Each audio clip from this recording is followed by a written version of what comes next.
Miss Nelson is Back by Harry Allard, illustrated by James Marshall.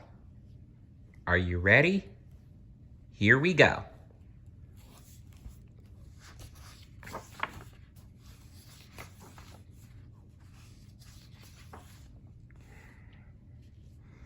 On Friday, Miss Nelson told her class that she was going to have her tonsils out. "I'll be away next week," she said, "and I expect you to behave." "Yes, Miss Nelson," said the kids in 207.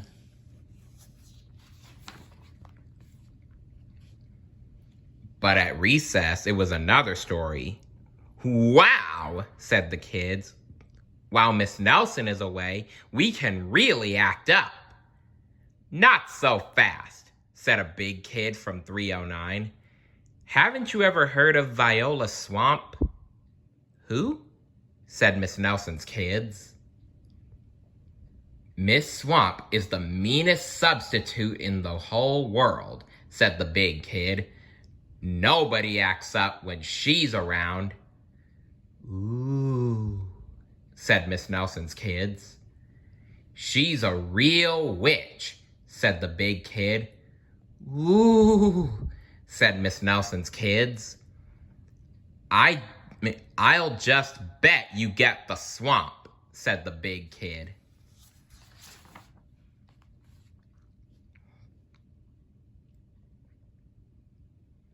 On Monday morning, Miss Nelson's kids were all in their seats. They were very nervous. Some of them had not slept well all weekend. "If we get the swamp, I'll just die," said one kid. They heard footsteps in the hall. Slowly the knob turned, and the door opened.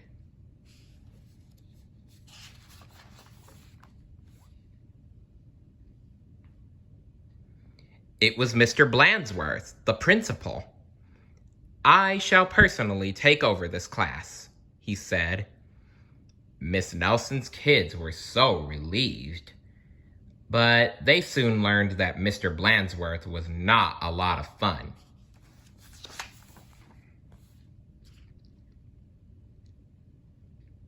All morning, Mr. Blandsworth tried to amuse the class with his corny card tricks. "Oh, brother," said the class. Then, that afternoon, Mr. Blandsworth showed the class his favorite shadow pictures. "This is kid stuff," said the class. The next day, Mr. Blandsworth demonstrated his favorite bird calls. They were not a success. And for 2 days, Mr. Blandsworth showed slides of his goldfish, Lucille. Miss Nelson's kids had never been so bored. I see why they call him Mr. Blandsworth. All the stuff he does is bland.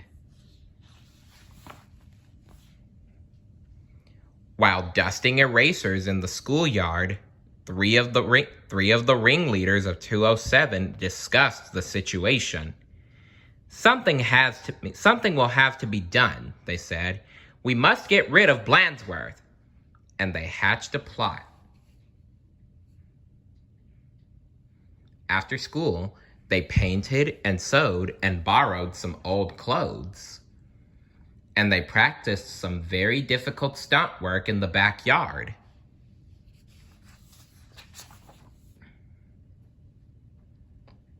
The next day, they weren't in class. "That's too bad," said Mr. Blandsworth. "They'll miss all the excitement." Mr. Blandsworth was about to show the class his collection of ballpoint pens from all over the world when someone came to the door.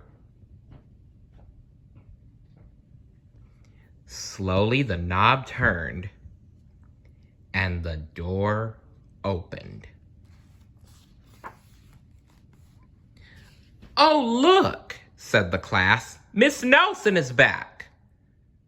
A tall and lumpy Miss Nelson tottered into the room. Mr. Blandsworth was surprised. "You're back sooner than we expected," he said. The tall and lumpy Miss Nelson didn't speak. Said the kids. Her throat must still be sore. Are you sure you're well enough? Said Mr. Blandsworth. She's sure, said the kids.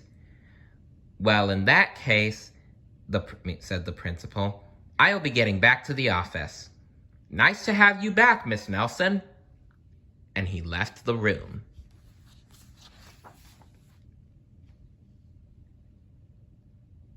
Hot dog! Cried the class. We got rid of Blandsworth. Now we can do just as we please.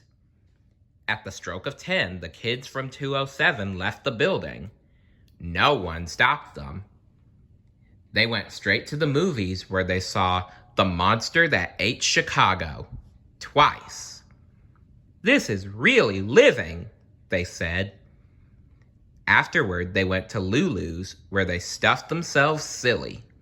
But soon they made a serious mistake. Oh, I wonder what that could be. Heading back to school, they passed Miss Nelson's house. Miss Nelson couldn't believe her eyes. Those are my kids, she said in a scratchy voice. What are they doing out of school? And who is that with them? Miss Nelson telephoned Mr. Blandsworth to see what was going on. You're not Miss Nelson, said Blandsworth. Miss Nelson is back. And he hung up.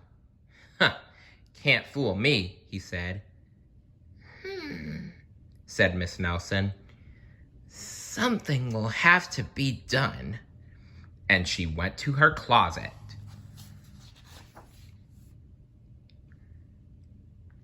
Back in 207, the kids were spending an agreeable afternoon. They were very pleased with themselves. We should do this more often, they said. They did not notice the figure out in the hall. Slowly, the knob turned, and the door opened. Whoa! My name is Viola Swamp, said the lady in a scratchy voice. Yipes! Cried the kids. The swamp! That's right, said Miss Swamp, and I'm here to whip this class into shape. Get back to those desks on the double. The class did as it was told. The big kid from 309 was certainly right. Miss Swamp was a real witch.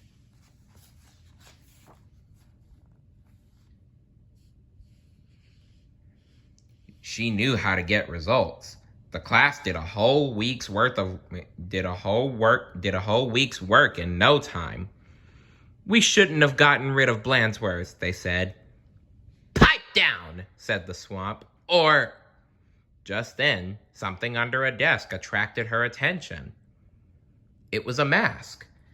Aha, said Miss Swamp. So that's your little game. And she tried on the mask, just as Mr. Blandsworth stepped into the room. Miss Nelson, said Blandsworth, I'm of the opinion that someone has been impersonating you. Uh-oh, whispered the kids. You don't say, said Miss Swamp. Probably just some kids acting up. I'm sure it won't happen again. And Mr. Blandsworth left. And it won't, will it? Said Miss Swamp to the class. Because the swamp will be watching. A minute later, Miss Nelson appeared. I'm back, she said. Hot dog, cried the kids. Are we glad to see you? Didn't you have fun with Mr. Blandsworth? Asked Miss Nelson. Said the kids. They decided not to mention Miss Viola Swamp, but they wondered why Miss Nelson hadn't seen her in the hall.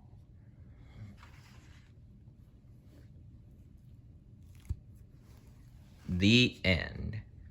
What would you do if you met Miss Swamp? Let me know in the comments below. See you later. Bye.